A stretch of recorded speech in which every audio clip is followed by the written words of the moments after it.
भगवान श्री युगल सरकार के श्री चरणारविंद में नमन करते हुए भागवती गंगा के निमज्जन के तृतीय दिवस के ऊपर हम जिस कार्यशाला, जिस प्रयोगशाला में अपना जीवन खोज रहे हैं, यह उसी की अभिलाषा, हमारे मन की लिप्सा है। जो हम जिस वस्तु को चराचर जगत में खोजते हैं, भागवत आदि सदग्रंथ बताते हैं, वह हमारे पास ही है, कहीं दूसरी जगह नहीं है, पर हम खोजते हैं।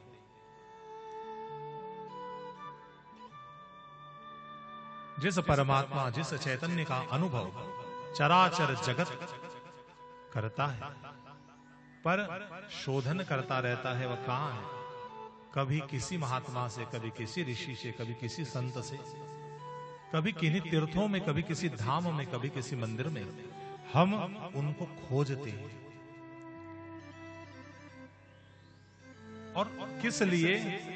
सारा जीवन हमारा जिस उद्योग के लिए लगता है, बचपन से जन्म लिया तब से एक इच्छा रहती है कि हमें शांति मिल जाए, थोड़ा धन हो जाए तो शांति मिलेगी।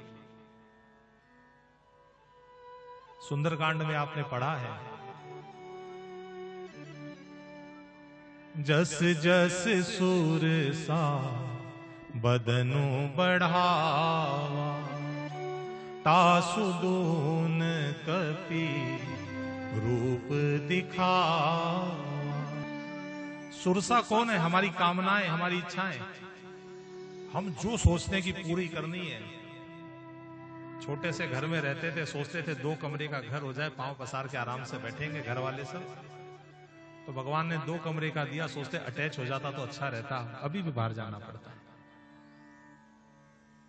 3 बेडरूम का फ्लैट हुआ, फिर सोचते मकान ही आपन हो जाता तो बढ़िया रहता। नौकरी कर रहे हैं, बिजनेस हो जाता, ठीक रहता। फिर इच्छा होती है कि भी गाड़ी हो जाए, आने जाने में कष्ट बहुत होता है। देखो सुरसा अपना मुंह बढ़ाए जा रही है, तो गाड़ी खरीदते हैं, पर संतोष है क्या? क्यों? गाड़ी तो खरीद लिए, खुद की तो डिजायर है, तो बगल वाला BMW में बैठा है, तो ठाकुर जी कदी तो कृपा करो माँ पर भी, मैं भी इसी गाड़ी ले। जस जस सूर सा बदनु बढ़ा, तो हम उससे दुगने होते हैं और अपने आप को काम धंधे में झोंक देते हैं। खूब पैसा कमाएंगे, उसके लिए हो सकता है किसी का मारना पड़े तो मारेंगे। रोज सुबह ब्लड प्रेशर की गोली, शुगर की गोली शरीर को मारते जाएंगे, इंसुलिन मारते जाएंगे। पर जस जस सूर सा, क्योंकि वह कामनाओं को पूरा करना है। करते करते जब समझ आता कि इससे होना धोना कुछ नहीं है, तो हनुमान जी ने क्या कहा, क्या किया? शत जो जन ते ही आनन कीन्हा, अति लघु रूप पवन सूत दी। अति लघु रूप, अंत में हार के आपको छोटा होना पड़ेगा। भाई ठीक है, संसार में कितनी चीज है, कितना भोग सकते हो। रसगुल्ला बहुत अच्छा लगता है, 100 रसगुल्ले खा सकते हो? नहीं खा सकते। तो अंत में छोटा होना पड़ता। भाई हमारी इतनी में संतुष्टि है, हमें संतुष्टि स्वीकार करनी पड़ती है। और जिस दिन पहले स्वीकार कर लें तो झमेला ही नहीं है। हनुमान जी ने देखो सुंदरकांड में गोस्वामी तुलसीदास जी ने जो लिखा है, बहुत सुंदर बातें लिखी है श्री पूरी रामचरितमानस में। हनुमान जी ने बताया कि जब कामनाओं का पहाड़ सुरसा इत्यादि जैसे मुंह फैलाने लगे, छोटे हो जाओ कि भाई हम तुमसे प्रतिस्पर्धा नहीं करना चाहते, तुम जीती हमारे। क्यों? राम काज लगी तब अवतारा, मुझे राम जी के काम करने हैं। देखो हनुमान जी महाराज जब चले हैं तो सबसे पहले मैनाक पर्वत आया है। अपने बल को भूले तो जाम्बवान आदि ने याद दिलाया। फिर जब आकाश में उड़ान भरी तो मैनाक सोने का पर्वत आया, प्रभु कुछ विश्राम कर लो। परंतु केवल छुआ, केवल स्पर्श किया कि तुम्हारा सम्मान है। पर राम काज कीन्हे बिनु मोहि कहां विश्राम। मुझे विश्राम कैसे मिलेगा? चल पड़े।